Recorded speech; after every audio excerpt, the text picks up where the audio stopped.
Hello အားလုံးပဲမင်္ဂလာပါ Nova Photo တက်တာကနေပြီးတော့မှကြိုဆိုပါတယ်ဒီနေ့ဒီဗီဒီယိုလေးထဲမှာကတော့ Nova ကဒီ Universe နဲ့အဆောက်အအုံတွေကနေပြီးတော့မှကိုဘာတွေသတိပေးစေချင်နေလဲဘာတွေများသိစေချင်နေလဲဆိုတာလေးကို Universe message အနေနဲ့ဖတ်ပေးနေတာဖြစ်ပါတယ်ဒါကြောင့်မလို့ Nova နဲ့ကန်ဆက်ပြီးတော့မှဒီဗီဒီယိုလေးကိုကြည့်မိတော့တဲ့သူတွေအတွက်ကန်ဆက်ပြီးတော့မှဖြစ်ပေါ်လာတဲ့အတွက်ကြောင့်လာကြည့်ကြတဲ့သူတွေအနေနဲ့ဘယ်လိုမျိုးကန်စမာတွေဘယ်လိုမျိုးစကားတွေကို Universe ကနေပြီးတော့မှပြပြချင်နေလဲသိစေချင်နေလဲဆိုတာလေးကို Universe ကနေပြီးတော့မှပေးပို့လိုက်တဲ့ message တွေကိုအတူတူဖတ်ပေးချင်ပါတယ်။ဒါကြောင့်မလို့အခု reading လေးကိုဖတ်နေတဲ့အချိန်ကနေစပြီးတော့မှလာကြည့်ကြတဲ့သူတွေအတွက်ဘယ်လိုမျိုးအရာတွေကို Universe နဲ့ဆောက်ရှောက်တွေကပြပြချင်နေလဲဆိုတာလေးကိုအတူတူဖတ်ပေးချင်ပါတယ်။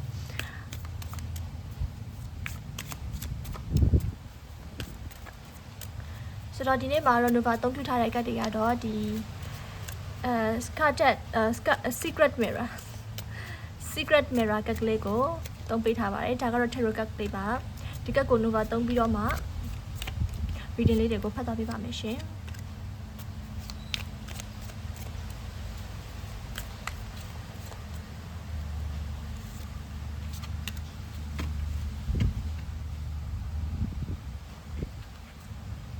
ဆိုတော့ Universe ကနေပြီးတော့မှဘယ်လိုသတင်းစကားတွေကိုပေးပို့လိုက်တာလဲဘယ်လိုမျိုးကိစ္စလေးတွေကိုသိစေချင်နေလဲဆိုတာလေးကိုအတူတူဖတ်ပေးချင်ပါတယ်ရှင်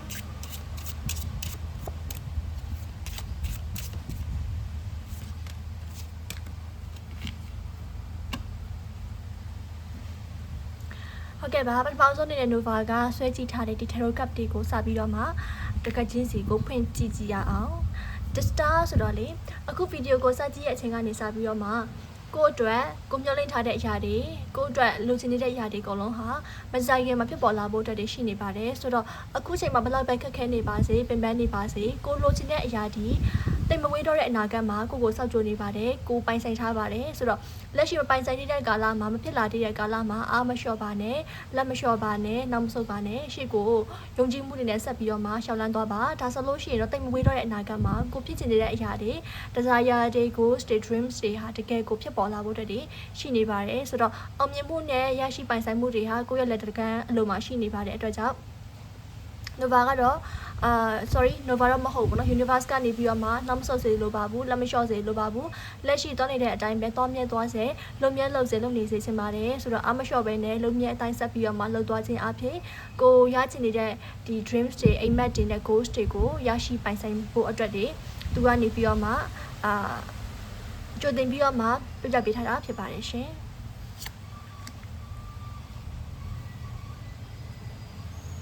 နောက်တစ်ခုကကျတော့ဒီ 7 of soft ရှိရပါတော့ 7 of soft ဒီဘာကိုပြလဲဆိုလို့ရှိရင်ဒီလူမှုရေးနဲ့သတင်းစကားပိုင်းတွေမှာအခက်အခဲလေးတွေရှိတာကိုပြသနေတာဖြစ်ပါတယ်ဒါကြောင့်မလို့ဒီဗီဒီယိုကိုလာကြည့်ကြတဲ့သူတွေမှာလူမှုရေးနဲ့ပတ်သက်ပြီးတော့မှဒီကိုယ့်ရဲ့ဒီ inner problems တွေနဲ့ပတ်သက်ပြီးတော့မှပြဿနာတွေရှိနေခဲ့တယ်ကိုယ့်ရဲ့ဒီmental ဘိုင်းမှာပေါ့နော်စိတ်ပိုင်းဆိုင်ရာဘိုင်းမှာထိခိုက်မှုတွေရှိနေတဲ့သူတွေရှိတယ်ဆိုလို့ရှိရင်တော့ဒီ reading လေးကပို့ပြီးတော့မှကိုက်ညီမှုရှိပါမယ်ဘာလို့လဲဆိုလို့ရှိရင် तू ကပြပြထားတာကကြတော့ကိုယ့်ရဲ့ဒီလူမှုရေးနဲ့ကိုယ့်ရဲ့စိတ်အတွင်းပိုင်းမှာအစံပြေမှုတွေကိုကြုံတွေ့နေရတဲ့သူတွေရှိတယ်ဆိုလို့ရှိရင်တော့တတိထားပေးဖို့အတွက်လိုအပ်တယ်အဲ့ဒါတွေကိုခရုစိုက်ပေးဖို့အတွက်လိုအပ်တယ်လို့ပြောထားတယ်ဆိုတော့ဒီထဲမှာလူမျိုးစုံပါဝင်နေတာဖြစ်တဲ့အတွက်ကြောင့်တချို့သူတွေအတွက်ကြတော့လည်းပဲလူမှုရေးပြဿနာရှိတဲ့သူတွေပါနိုင်ပြီးတော့တချို့သူတွေအတွက်ကြတော့လည်းပဲလူမှုရေးပြဿနာမဟုတ်ဘဲနဲ့ကိုယ်တိုင်ရဲ့ personal problems ဖြစ်နေနိုင်ပါတယ်ကိုယ့်ရဲ့ inner peace မရှိနိုင်တဲ့အရာမျိုးပေါ့နော်ကိုယ့်တိုင်ရဲ့ inner peace ကိုကိုယ်တိုင်ကဖျက်ဆီးနေတဲ့လူတွေလည်းရှိနေနိုင်ပါတယ်နောက်တစ်မျိုးကကြတော့ဗာလဲဆိုလို့ရှိရင်ဒီတတိမမူမိခြင်းပေါ့နော်တတိလက်လို့နေမိနေတဲ့သူတွေလည်းပါနိုင်ပါတယ်ဆိုတော့ကိုကဘယ်အပိုင်းထဲမှာပါနေတယ်လဲဆိုတာကတော့ကိုအသိဆုံးဖြစ်ပါတယ်ဆိုတော့ Nova ကပထမဆုံးအပိုင်းဖြစ်တဲ့ဒီလူမှုရေးပြဿနာရှိတဲ့သူတွေဆိုလို့ရှိရင်တော့ Nova ကလူမှုရေးနဲ့ပတ်သက်ပြီးတော့မှပြဿနာရှိနေတယ်ဆိုလို့ရှိရင်ကိုပြဿနာလာပြီးတော့မှထိခိုက်စေနေတဲ့လူမှုရေးအရှုပ်ရှင်းတွေကိုဘောနော်အရှုပ်ရှင်းတွေကိုဝင်ပါခြင်းကို Nova ကတော့အဲ့လိုအားမပေးပါဘူးဟိုမပါနဲ့ကိုနဲ့မဆိုင်ရင်မဆိုင်လို့ပဲနေပြီးတော့မှဖြစ်ပေါ်နေတဲ့လူမှုရေးအရှုပ်ရှင်းကနေပြီးတော့မှတက်တယ်လည်းများဝင်းကွာအောင်လို့နေဖို့အတွက်ကိုအကြံပေးပါတယ်ဘာလို့လဲဆိုလို့ရှိရင်ကိုပါဝင်ပတ်သက်နေတော့လူမှုရေးအရှုပ်ရှင်းဒီကိုလာပြီးတော့မှပြောတဲ့သူတွေလာပြီးတော့မှအဲ့လို ဒီပြဿနာတွေကိုရှင်းပြနေတဲ့သူတွေရဲ့သတင်းစကားတွေ information တွေကမှန်ကန်ဖို့အတွက်အရင် percentage နဲ့ပါတယ်ဆိုတော့ကိုလာပြီးတော့မှဒီလိုဆိုပြီးတော့မှလာပြောနေတဲ့သူတွေရဲ့စကားတွေဟာမှန်ကန်နိုင်ခြေက90%ပဲရှိရဲခါကြလို့ရှိရင်30%ပဲရှိပါတယ်ဒါကြောင့်မလို့ Nova ဒီသူများဘာပြောကိုမယုံကြည်စေလိုပါဘူးတကယ်လို့များလူမေးမှာပြဿနာရှိနေခဲ့တဲ့ဆိုရင်တော့သူများဘာပြောကိုမဟုတ်တော့တခြားသူတရားကနေပြီးတော့ကိုလာပြီးတော့မှပြောခဲ့တယ်ဆိုလို့ရှိရင်ဒီစကားဒီမှန်ကန်သောစကားဆိုတာအထက်တွေးထိုးသောစကားတာဖြစ်နိုင်ပါတယ်ဒါကြောင့်မလို့မယုံကြည်ဖို့အတွက်ကိုအထူးသတိပေးချင်ပါတယ်နောက်တစ်ခုကကျတော့ဒီလူမျိုးရေးပြဿနာမဟုတ်ဘဲနဲ့ကိုတိုင်းရဲ့ inner speech inner problems ပြဿနာမှာရှိနေခဲ့တယ်ဆိုလို့ရှိရင်တော့ Nova ကဘယ်လိုမျိုးကြံပေးချင်လဲဆိုလို့ရှိရင်ဒီမှာကိုမဖြေရှင်းနိုင်တဲ့ကိစ္စတွေကိုလှည့်ထွက်လိုက်ပါကိုမဖြေရှင်းနိုင်တဲ့ကိစ္စတွေကိုထားရစ်ခဲ့ပါ leave လုပ်ခဲ့ပါတခါကြလို့ရှိရင်ကိုမနိုင်တဲ့တာဝန်တွေကိုထမ်းပိုးချင်နေတဲ့စိတ်တွေရှိတတ်တယ်ပေါ့နော်ဆိုတော့ KT လို့လည်းပြောလို့ရတဲ့အပြည့်ရှိလို့ခံစားရတဲ့အပိုင်းတွေလည်းရှိမယ်တကယ်တမ်းမှာတော့ကိုယ့်ရဲ့စိတ်ဓာတ်ဖြစ်ပေါ်နေတဲ့ဒီစိတ်ကိုအစင်ပြေဖြစ်စေနေတဲ့အရာတွေဟာကိုတကယ်လုပ်နိုင်တဲ့အရာတွေမဟုတ်တာကများပါတယ်ဆိုတော့ကိုမလုပ်နိုင်တဲ့အရာတွေကိုကိုမလုပ်ချင်းအားဖြင့်ကိုလုပ်ဖို့တမစ조사တော့ခြင်းအားဖြင့်ကိုငင်းကြရတာရှာဖွေလိုက်ပါဆိုပြီးတော့ပြပြပေးထားတာဖြစ်ပါတယ်ဒါကြောင့်မလို့တခါလေကြားလို့ရှိရင် Nova လွှတ်ချဖို့အတွက်လိုအပ်တဲ့အရာတွေဆိုလွှတ်ချလိုက်ပါထားရိတ်ခဲ့ဖို့အတွက်လိုအပ်နေတဲ့အရာတွေဆိုထားရိတ်ခဲ့လိုက်ပါကိုအတွက်မနိုင်တော့ဘူးကိုအတွက်အဲ့လောက်ထိအရေးမပါနေဘူးကိုအတွက်လည်းပဲမရှိရင်မဖြစ်တဲ့အရာမျိုးမဟုတ်နေဘူးဆိုလို့ရှိရင်တော့ထားရိတ်ခဲ့ဖို့အတွက်ကို Nova ကအကြံပေးတယ်မဟုတ်လို့ရှိရင်တော့ဘာတန်မဲ့များသွားမယ်ကိုအတွက်လည်းအကျိုးမရှိဘူးဒီပြဿနာကလည်းမပြီးဆုံးတော့တာဖြစ်တဲ့အတွက်ကြောင့်တကယ်လို့ကိုဖြေရှင်းလို့မရတဲ့ပြဿနာတွေရှိနေခဲ့တယ်ဆိုလို့ရှိရင်အဲ့ဒီအရာတွေကို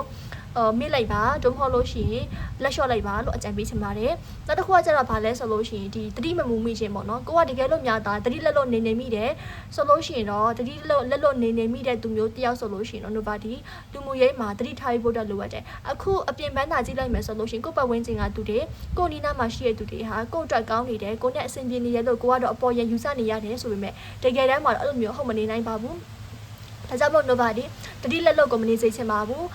းသွားတဲ့ခါလဲသွားတတိစားတဲ့ခါလို့ရှိရင်လဲစားတတိပြောတဲ့ခါကျလို့ရှိရင်လဲပြောတတိနဲ့တတိကပ်ပြီးတော့မှနေစေလိုပါတယ်နောက်ပြီးတဲ့ခါကျလို့ရှိရင်ကိုကစကားအမှားတွေဘာတွေမပြောမိသွားအောင်လဲအထူးထိထားဖို့အတွက်လိုအပ်တယ်လို့ Nova ကနေပြီးတော့မှအကြံပေးပါတယ်နောက်တစ်ခုကကျတော့ဘာလဲဆိုလို့ရှိရင်ကိုယ့်ရဲ့အတွင်းသူကနေပြီးတော့မှကိုယ့်ရဲ့ information တွေကိုယ့်ရဲ့အတွင်းသတင်းတွေကိုတဘာတော့သူတွေစီမှာသွားပြီးတော့မှပြန်ဖောက်တယ်ချက်တာမျိုးတွေရှိနေနိုင်တဲ့အတွက်ကြောင့်ကိုယ့်ရဲ့information တွေကိုယ့်ရဲ့အတွင်းထဲကကိစ္စတွေကိုသူများတွေကိုဘလောက်ပဲရင်းနှီးပါစေထုတ်မပြောဖို့အတွက်ကိုအထူးသားမြစ်ထားပါတယ်ရှင်အထူးသတိပေးချင်ပါတယ်ရှင်ဒါမှသာလျှင်အဲ့လိုမျိုးသတိနဲ့ပြန်ပြောဆိုတဲ့အခါကျမှသာလျှင်ကိုယ့်ရဲ့ဒီဘယ်လိုခေါ်မလဲကိုယ့်ရဲ့ဒီဂုဏ်သိက္ခာပိုင်းဆိုင်ရာတွေကိုကာကွယ်နိုင်ဖြစ်ပါတယ်ဆက်ချော်နိုင်ဖြစ်ပါတယ်သူများသူတွေကနေပြီးတော့မှကိုယ့်ရဲ့ဒီဂုဏ်သတင်းတွေကိုကိုယ့်ရဲ့ဒီအောက်ဖဲတွေပေါ့နော်အောက်ဖဲလှန်ခြင်းတွေကိုမလုပ်နိုင်တော့ဖြစ်ပါတယ်ဒါကြောင့်မလို့ပြောတဲ့ခါကျလို့ရှိရင်တော်ဘာကိုယ့်ရဲ့ကိစ္စတွေအကုန်လုံးကိုမပြောချင်းကိုအကြံပေးပါတယ်နောက်ပြီးလို့ရှိရင်သွားတဲ့ခါလဲသွားတတိစားတဲ့ခါကျလို့ရှိရင်လဲစားတတိပြောတဲ့ခါကျလို့ရှိရင်လဲပြောတတိနဲ့တတိတွေကပ်ပြီးတော့မှနေစေလိုပါတယ်ရှင်ဘာလို့တတိလွတ်သွားတဲ့အချိန်မှာကိုမထင်လိုက်တဲ့အချိန်တစ်ခုမှာကိုဆုံးရှုံးစရာတွေဖြစ်သွားနိုင်ခြေရှိတဲ့အတွက်ကြောင့်ဒါကတော့ဝန်နေပေးတဲ့ကက်ကလေးဖြစ်ပါတယ်တတိအားလုံးထားပြီးတော့မှနေစဉ်ဖြစ်တမ်းဖို့အတွက်ကိုအကြံပေးထားတဲ့ကက်ကလေးဖြစ်ပါတယ် judgment ဒီရာဒီပြန်လည်ရောက်ရှိလာခြင်းကိုစားပြုတဲ့ကက်ကလေးဖြစ်ပါတယ်ဆိုတော့ကအခုဗီဒီယိုကြည့်ရတဲ့သူတွေကဘာတွေများအသိမှာလှုပ်ခဲ့ရတဲ့အရာတွေရှိတယ်လဲဘာတွေများဆုံးရှုံးခဲ့ရဘူးလဲဘာတွေများရနာနေခဲ့ရလဲဆိုတော့ဒီလုပ်ငန်းပိုင်းဆိုင်ရာတွေမှာရနာနေတဲ့သူတွေအလောက်ကင်ဘာတွေရနာနေရတဲ့သူတွေရှိရဆိုလို့ရှိရင်ကိုအနာယူထားတဲ့အရာတွေကကိုအနာယူထားတဲ့အရာတွေကိုပြန်လည်ပြီးတော့မှလောက်ကင်ရတာတွေပြန်လည်ပြီးတော့မှစတင်ရတာမျိုးတွေကိုကြုံတွေ့ရဖို့အတွက်ရှိနေပါတယ်ဆိုတော့ကိုကအလုပ်ထွက်ထားတယ်ဆိုလို့ရှိရင်လည်းပဲမကြခင်မှာအလုပ်ဝင်ရဖို့အတွက်ရှိလာပါလိမ့်မယ်အဲ့ဒီအလုပ်ဒီကိုရင်းနှီးခဲ့မှုသောလုပ်ငန်းခွင်တို့မဟုတ်လို့ရှိရင်ကိုရင်းနှီးခဲ့သောလုပ်ငန်းနယ်ပယ်ကအလုပ်ပဲဖြစ်ဖို့အတွက်ပို့ပြီးတော့မှများပါတယ်နောက်တစ်ခါကျစီးပွားရေးသမားတွေများဒီဗီဒီယိုလေးကိုကြည့်နေခဲ့တယ်ဆိုလို့ရှိရင်လည်းပဲကိုမလုပ်ဘဲနဲ့ခဏလောက်နားထားတဲ့ခဏလောက်ဆက်မလုပ်ဘဲနဲ့ပေါ့နော်လုပ်ငန်းမလဲပတ်တော့ဘဲနဲ့ခဏလောက်နားထားပြီးတော့မှတင်ထားတဲ့လုပ်ငန်းတွေဘာတွေရှိတယ်စီးပွားရေးလမ်းကြောင်းတွေရှိရဆိုလို့ရှိရင်အဲ့ဒီလမ်းကြောင်းတွေအဲ့ဒီလုပ်ငန်းတွေကိုပြန်လည်ပြီးတော့မှစတင်လုပ်ကိုင်ရဖို့အတွက်ရှိရလို့ Nova ခံစားရပါတယ်နောက်တစ်ခုကကျတော့ဗာလဲဆိုလို့ရှိရင်တကယ်လို့များတာကိုယ့်ရဲ့ age တို့ကိုယ်ရင်တော့ကချက်ခရရဲ့သူတွေကိုတတိများရနိုင်ခဲ့တယ်ဆိုလို့ရှိရင်သူတို့စီကနေပြီးတော့မှပြန်လည်ပြီးတော့မှအဆက်အသွယ်တွေရရှိဖို့အတွက်တွေကိုမြင်တွေ့ရပါတယ်ဆိုတော့ကောင်းမွန်တယ်ပေါ့နော်ဆိုတော့ကိုကတကယ်လို့များတာမျောနေတဲ့တကယ်ရောလှပမလားဆိုပြီးတော့မှတွေးမိနေတယ်ဆိုလို့ရှိရင်စိတ်မပူပါနဲ့မကြိုက်ခင်မှာကိုမျောနေတဲ့သူဟာကိုနီနာကိုပြန်လည်ရောက်ရှိလာတာမျိုးတွေကိုဆက်တယ်လာတာမျိုးတွေကိုလှုပ်လာဖို့အတွက်ရှိနေပါတယ်ဆိုတော့အားလုံးက well being ဖြစ်လာမယ်လို့ပြောတယ်ပေါ့နော်အရင်တော့ကဘယ်လောက်ပဲနာကျင်ခဲ့ပါစေဘယ်လောက်ပဲအဆင်ပြေခဲ့ပါစေဘယ်လောက်ပဲ ပိတ်မိပြီးတော့မျက်နှာနေခဲ့ရပါစေအကောင်လုံးက well being ဖြစ်ပြီးတော့မပြန်လဲပြီးကောင်းမွန်လာမယ်ဆိုတဲ့အဓိပ္ပာယ်လေးဖြစ်ပါတယ်ဆိုတော့ကျမရေးမှာဆိုလို့ရှိရင်လည်းပဲကိုယ့်ရဲ့ဒီမကောင်းမွန်နေတဲ့ကျမရေးခန္ဓာကိုယ်စိတ်ပိုင်းတွေအားဆိုလို့ရှိရင်ပြန်လဲကောင်းမွန်လာဖို့တက်တွေကိုမြင်တွေ့ရပါတယ်ဆိုတော့ကိုကဒီအသေးတို့ကြောက်ကတ်တို့เนาะအသင်းကလီစာတွေအပါအဝင်တခြားတော့ဒီခန္ဓာကိုယ်ပေါ့နော်ခန္ဓာကိုယ် processing ဖြစ်တဲ့အပိုင်းလေးတွေမှာနည်းနည်းလေးမကျန်းမမာဖြစ်နေတဲ့အစိပ်ပိုင်းလေးတွေများရှိနေခဲ့မယ်။ရှေ့ဆိုလည်းချက်တော့လက်ဆိုလို့ရှိရင်လက်ပေါ့နော်။အဲ့လိုမျိုးလေးတွေခေါင်းကိုက်တာဆိုလို့ရှိရင်လည်းခေါင်းကိုက်တာပေါ့။အဲ့လိုမျိုးအစမပြေဖြစ်နေခဲ့ရတဲ့ကျန်းမာရေးတစ်ခုခုဟာဆိုလို့ရှိရင်လည်းပြန်လဲပြီးမှ recover ဖြစ်လာမယ်ဆိုတော့ကိုမြင်တွေ့ရတဲ့အတွက်ကြောင့်တကယ်ကိုအားလုံးဟာ well being ဖြစ်လာဖို့အတွက်တွေရှိနေတယ်လို့ပြသနေပါတယ်။ 401ဆရာတွေဒီတော့ကဒီနေ့ဒီဗီဒီယိုလေးကိုကြည့်လိုက်တဲ့အချိန်မှာ Nova ရဲ့ negative energy တခုမှမရဘူးအကောင်လုံးဒီ positive energy ပြီးလို့ရှိရင် positive ကတ်တွေကိုပဲရတာဖြစ်တဲ့အတွက်ကြောင့်ဒီနေ့ဗီဒီယိုကိုလာကြည့်ကြတဲ့သူတွေဒီအကောင်လုံးဟာမကြိုက်ခင်မှာရောက်ရှိလာတော့မယ်အနာဂတ်နဲ့ universe ကပေးချင်နေတဲ့ message တွေတကယ်ကိုကောင်းတဲ့ຢာတွေကြီးပဲစတဲ့ဖြစ်လာဖို့အတွက်ရှိနေတယ်ဆိုပြီးတော့မှပြသချင်နေတာကိုပဲNova ဖတ်ရှုရတယ်ပေါ့နော်ဒီထဲမှာဆိုရင်ဒီပျော်ရွှင်စရာကောင်းသောနေ့ရက်တွေကိုဖြစ်တန်းနေရတဲ့ main ကလေးနှစ်ယောက်ကိုတွေ့ရတယ်သူတို့နှစ်ယောက်တင်ပဲလားဆိုတော့လည်းမဟုတ်ပါဘူးသူတို့ရဲ့အနောက်မှာလည်းပဲသူတို့နီးသူပျော်ရွှင်နေရတဲ့သူတွေအများကြီးကလည်းပဲဒီကက်ကလေးရဲ့အနောက်မှာရှိကြတယ်ပေါ့နော်ဆိုတော့ကပျော်ရွှင်စရာကောင်းတဲ့နေ့ရက်တွေပျော်ရွှင်စရာကောင်းတဲ့ဒီ lifestyle တစ်ခုကိုဖြတ်သန်းရတော့မယ်အဲ့ဒီ lifestyle ဟာကိုရင်ကလေးကဖြတ်သန်းချင်ခဲ့တဲ့ lifestyle မျိုးကိုရင်ကလေးကရှိချင်ခဲ့တဲ့ lifestyle မျိုးလည်းဖြစ်နိုင်တယ်ပေါ့အဲ့တော့ကိုဒီဘယ်လိုမျိုးဘဝမျိုးကိုဖြတ်သန်းချင်ခဲ့တာလဲဘယ်လိုမျိုးအရာတွေကိုပိုင်ဆိုင်ချင်ခဲ့တာလဲတစပါခဲ့တယ်ပေါ့နော်အဲ့တော့ကိုရချင်တဲ့ပုံစံမျိုးကိုမကြိုက်ခင်မှာရောက်ရှိလာပါတော့မယ်ဆိုတော့ကိုကနေပြီးတော့မှအရန်ကိ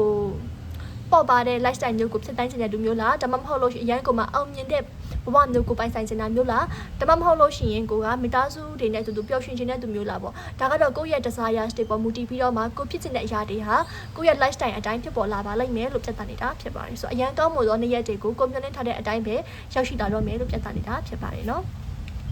wowနောက်ဆုံးတော့ကက်ကလေးပဲအရန်ကောင်းတဲ့ကက်ကလေးကိုရရင်ဒါကကျတော့အခြေခိုင်မြဲခြင်းနဲ့တည်မြဲခြင်းနဲ့ဒီအိမ်တွေခြံတွေနဲ့ဒီအခြေကျခြင်းတွေနဲ့နိုင်ငံရခြားကိစ္စတွေကိုပြသတယ်ပေါ့နော်နိုင်ငံရခြားဆိုတာထက်ပြည်လဲစုံစည်းခြင်းတွေကိုပြသတယ်ပေါ့နော်ဒီမှာလည်းပြည်လဲစုံစည်းခြင်းပါတာဖြစ်တဲ့အတွက်ကြောင့်ကိုနဲ့ညာဝေးကွာနေတဲ့သူတွေရှိရဆိုလို့ရှိရင်ဒီသူတွေနဲ့မကြိုက်ခင်မှာပြည်လဲပြီးတော့မှပေါင်းစည်းရပါတော့မယ်ပြန်လဲပြီးတော့မတွေ့ဆုံရပါတော့မယ်လို့ပြသနေတယ်ပေါ့နော်စုံစည်းပြီးသားတွေ့ဆုံပြီးသားသူတွေရှိရဆိုလို့ရှိရင်လည်းပဲအချင်းချင်းကြားတဲ့က connection တွေကပို့ပြီးတော့မှ strong ဖြစ်လာမယ်ဆိုတာကိုပြသနေပါတယ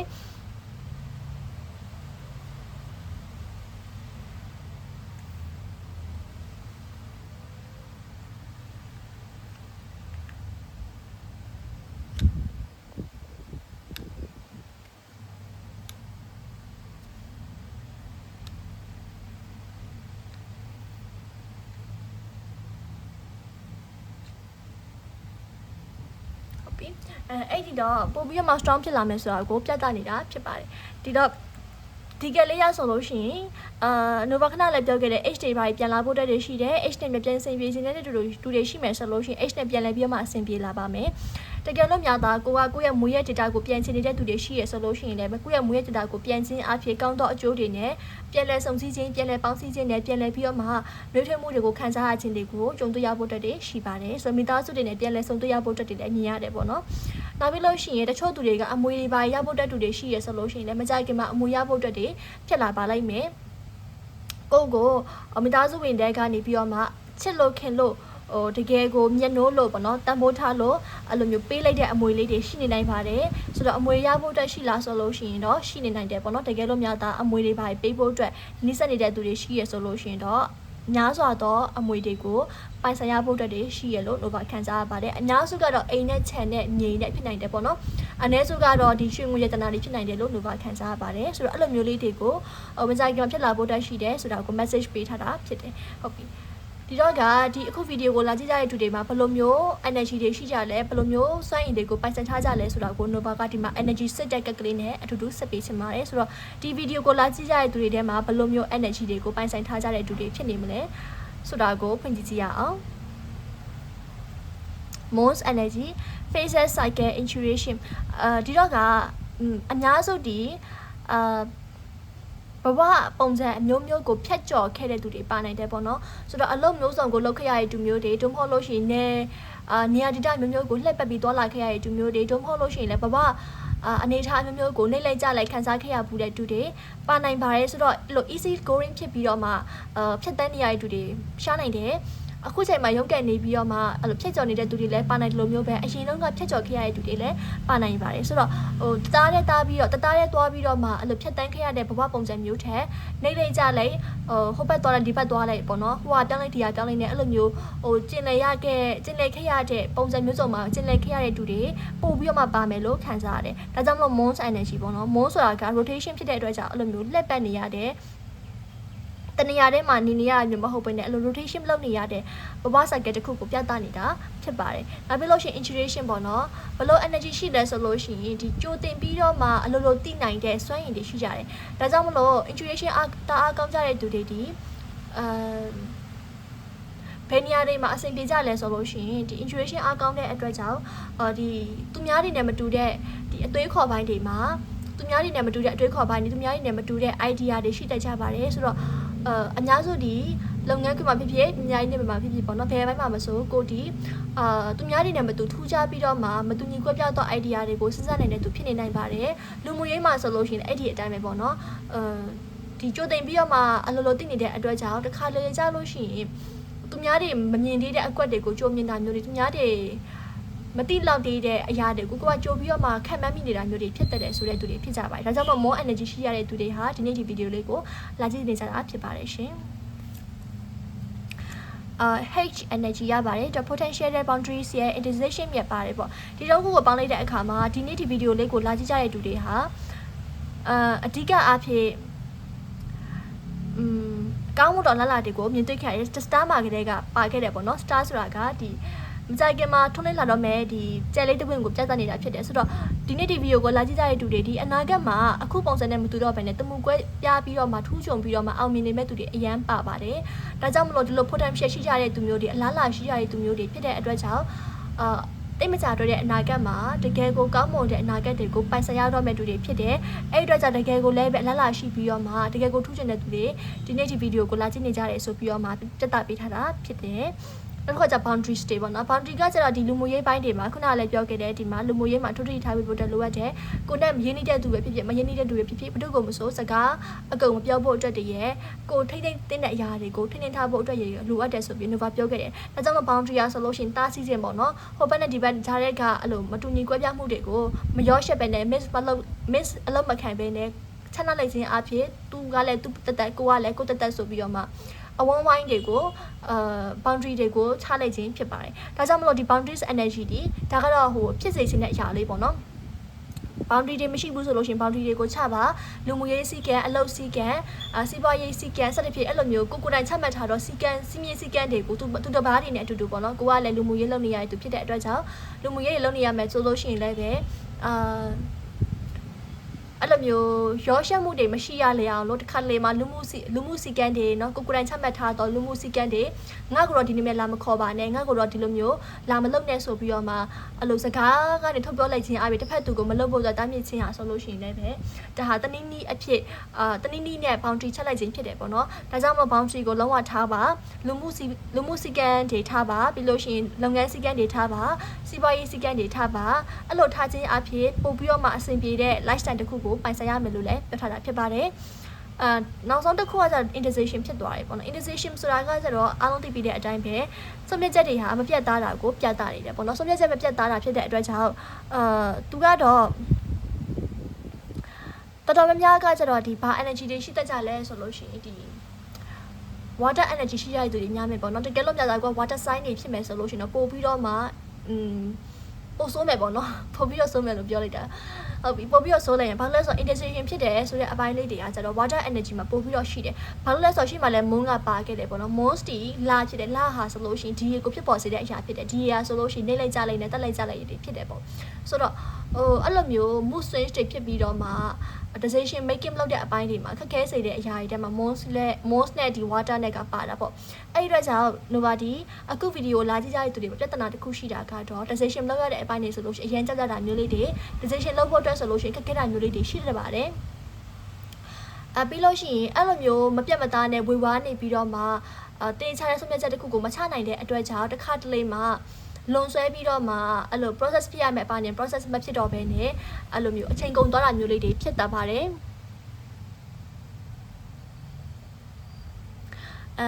အဲ့လိုမျိုးကိုတွေ့ရတယ်ပေါ့နော်နောက်ပြီးလို့ရှိရင်တစ်ခါလေကြာလို့ရှိရင်လည်းပဲနှစ်မျိုးကြားထဲမှာအဲ့လိုလွန်ဆွဲပြီးတော့မှအချစ်ရေးမှာဆိုလို့ရှိရင်လည်းပဲနှစ်